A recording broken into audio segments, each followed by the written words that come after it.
Let's hit him with this. Don't kill me, dude. Don't kill me. Alrighty. Yo, what is up, Knights? Just Rick here, back with some more DFO Blitz. This time on my male brawler. Yes, wheelchair, dead class, dead game, male brawler. Get your jokes out now.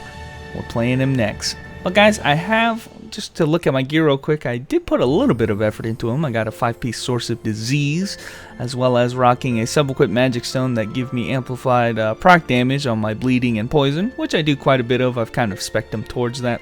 I'm trying to upgrade my accessories, although I'm not really sure on what I want to give him without spending too much more on him. I don't like him all that much, but I have liked him enough to get him at least a proper swap set. You guys can see here, rocking the Chronicle set, some Tainted, even Blood of the Massacre, as well as a Cartel's Throwing Glove, which is a crazy swap set. You can see, or a swap item right there. Gives you +5 to your swap skill, and I'm surprisingly not at max level yet, but crazy item. I don't think there's an item like that, aside from maybe a few epics that can do that. So crazy stuff.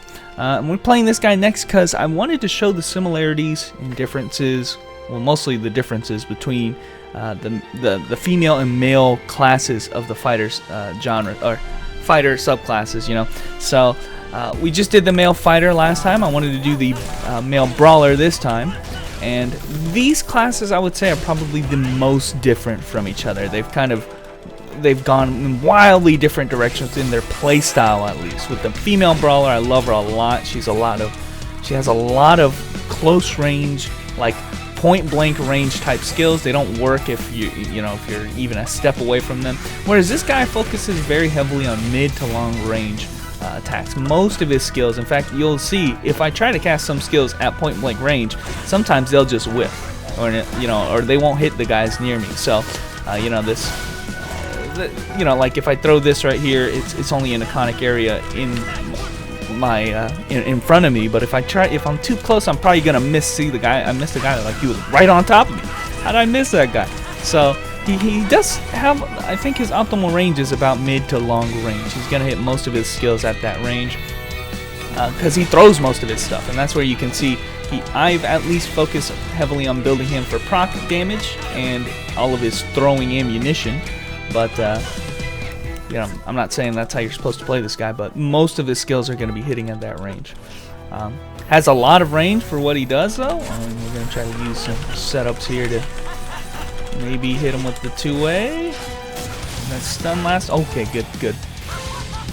He has a really cool two-way where has to set up for the damage. He gets amplified damage depending on how many stacks of debuffs that you have on a person, whether it be stun or burn or bleed or whatever, and so he gets a little bit more damage on his two-way. I should say a lot more damage on his two-way when he sets up a little bit like that. So really cool two-way. It's unfortunate that his 1A is nowhere near as cool. In fact, it's never been cool.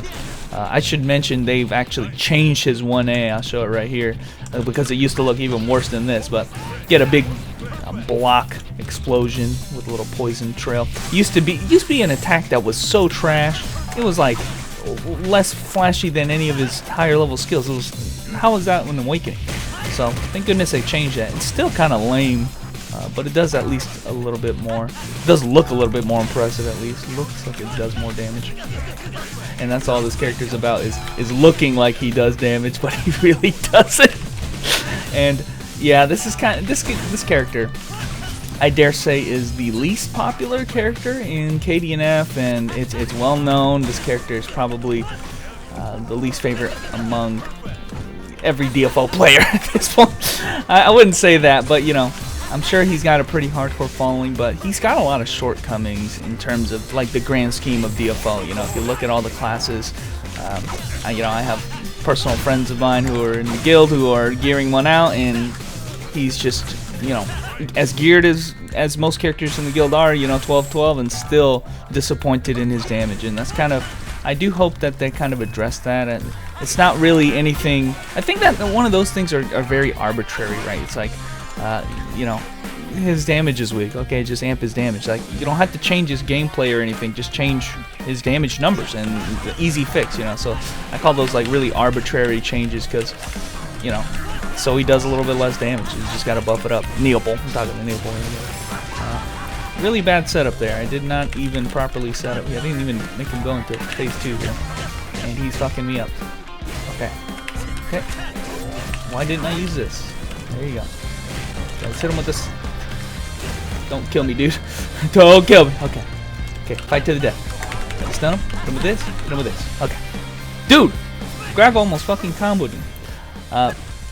But yeah, he kind of suffers from low damage numbers, even despite being really geared, which is kind of weird considering that this is a character who is, out of all the characters in the game, he's extremely hybrid. I mean, when I say hybrid, I mean he incorporates all damage types in this game. So you would figure, you know, with a hybrid being able to capitalize on all the different damage types, that he would be able to do more damage. I'm talking about all of his skills are percentage based, right? But then he also focuses pretty heavily on, you know, status damage. He does a lot of, you know, all the blue damage is status damage. He can focus, or at least get a little bit of extra damage off of the status damage. I'm not saying that's his primary source of damage.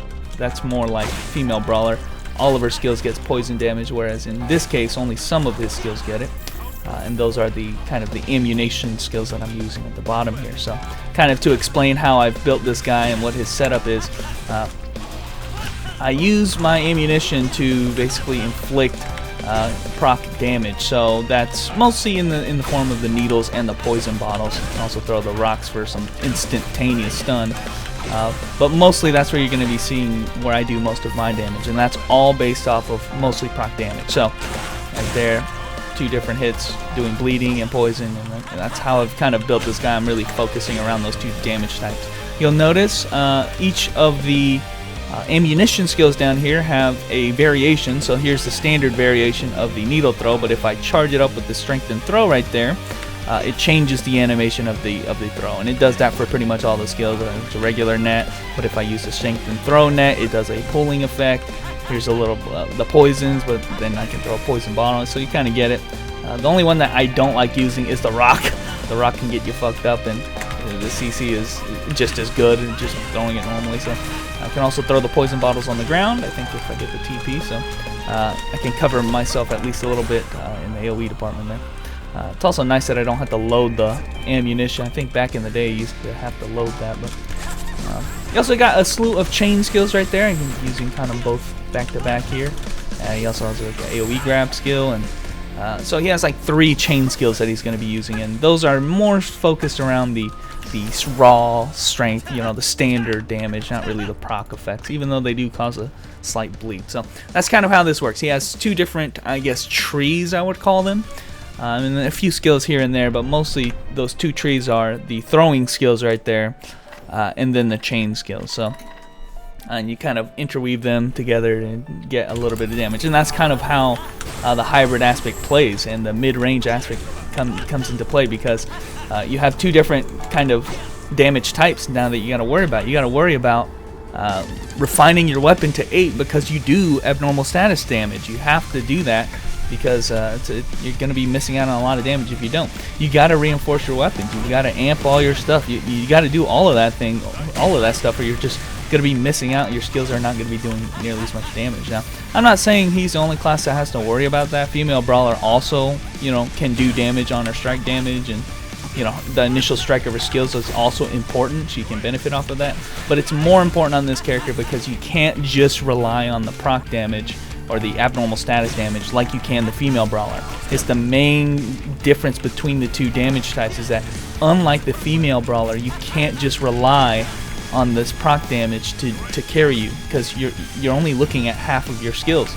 Recall again, on the Female Brawler, she has a buff which applies poison to all of her skills, and so you can kind of just focus on that fact that it applies poison damage. You can build up your swap and all of that, and buff up all of her skills like that. So yeah, that's just the main limitation. I mean, there are other things. I mean, like I said, I kind of feel like they're arbitrary things, like if it really is a damage thing. I don't think it's really how the character plays, because I mean, like I said, he's focusing between mostly mid-range type skills and chaining those together and getting like debuffs and stuff, effects, status effects activated, and stuff like that. So we shouldn't, I don't think it's due to his gameplay that his damage is so nerfed. It just feels like an arbitrary change that they can make themselves. So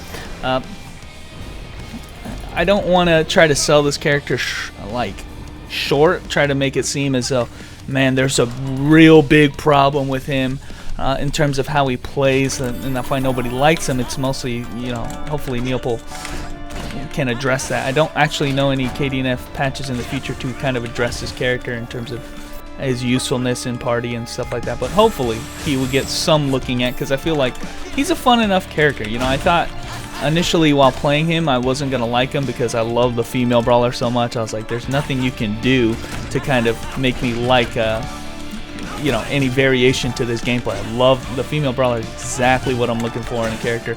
Way in your face, you know, dishing out damage.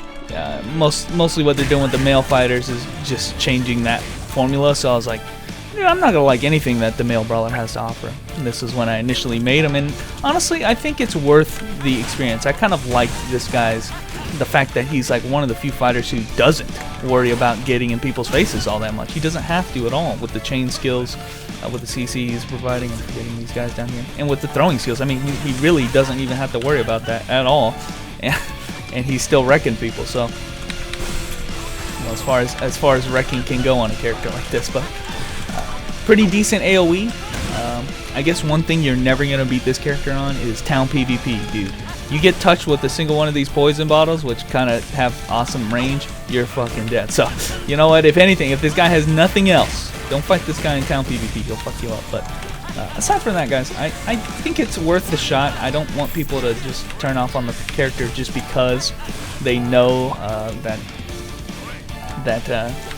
he's just not going to be as good. But at the same time, you know, you always want to try to play a character that you know there's going to be a future, and it kind of sucks to hear that you can gear a character out to that extent, you know, and still be pretty mediocre as a character. It's one of the rare situations where Neopol should be focusing on a character like this and buffing him up. Not like I keep saying, not necessarily changing how he plays, but just buffing up his damage numbers.